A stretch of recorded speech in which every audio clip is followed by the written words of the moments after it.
우리가 알지 못하는 율리우스 시저의 비하인드 이야기 탑 8을 알려드리겠습니다. 비하인드 1. 시저는 대머리로 극도로 부끄러워했습니다. 그는 점점 벗어지는 머리카락 때문에 스트레스를 많이 받았고, 이를 가리기 위해 머리를 앞으로 넘기고 월계관을 자주 썼습니다. 실제로 월계관을 즐겨 착용한 이유 중 하나가 탈모를 가리기 위해서였다고 고대 기록가 수에토니우스가 전했습니다.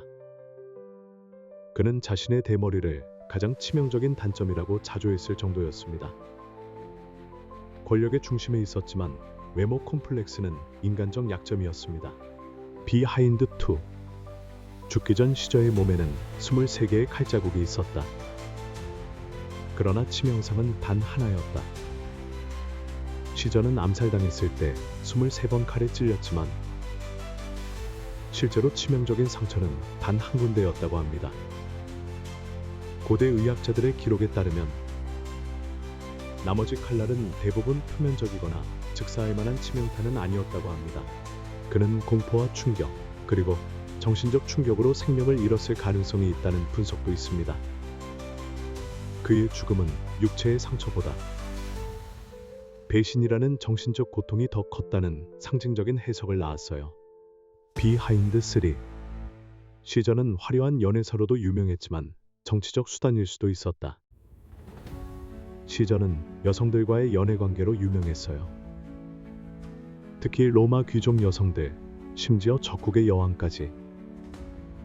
하지만 이 연애들은 대부분 정치적 계산이 깔린 관계였다는 평가도 많았습니다.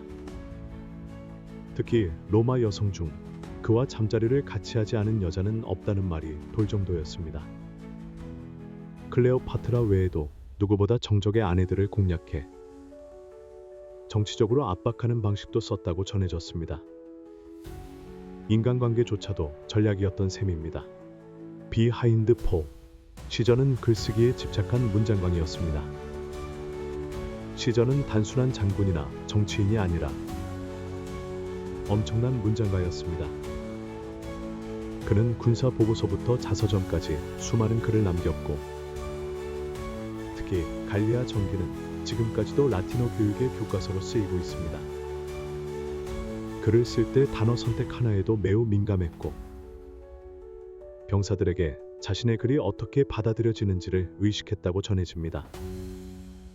그는 갈리아 전기에서 항상 3인칭 시점으로 자신을 언급하며 객관적인 척했지만 사실상 자신의 이미지를 미화하는 PR 전략에 가까웠습니다.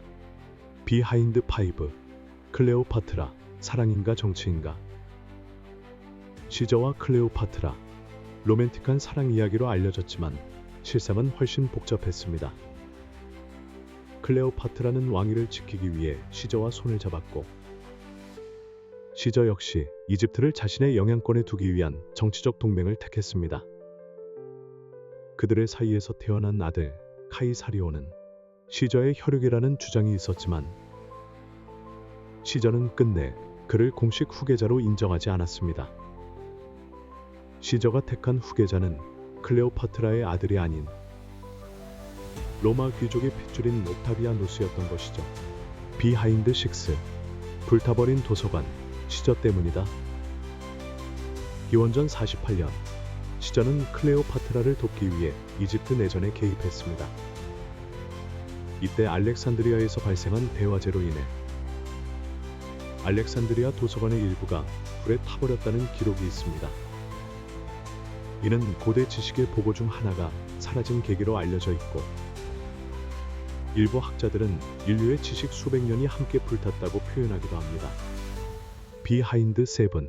시저는 양성애자였다. 로마 사회에서 시저는 성적 정체성이 유동적이었다는 루머가 있었습니다. 특히 비티니아의 왕 니코메데스와의 관계는 로마 내에서 공공연한 조롱의 대상이었습니다. 정적들은 시저를 두고 왕의 정부라 비아냥했고, 심지어 병사들조차 비티니아 왕의 여왕이라는 별명을 붙였다고 합니다. 당시 로마 사회는 남성 동성애 자체보다 지배 피지배의 역할에 민감했는데, 시저가 수동적인 성역할을 했다는 의혹은 그의 권위에 직접 타격을 줬습니다. 시저는 이 문제에 대해 공식적으로 해명한 적도 있습니다. 비하인드 에이프. 시저는 사실 정신착란을 겪고 있었을 수도 있습니다.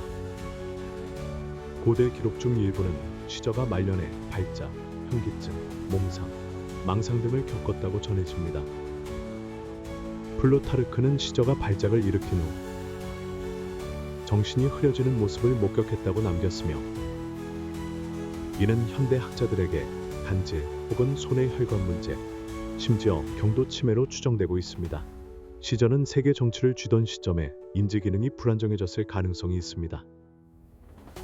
그의 신격화나 영원한 독재관 추진은 이러한 정신 상태의 반영이라는 학설도 있어요.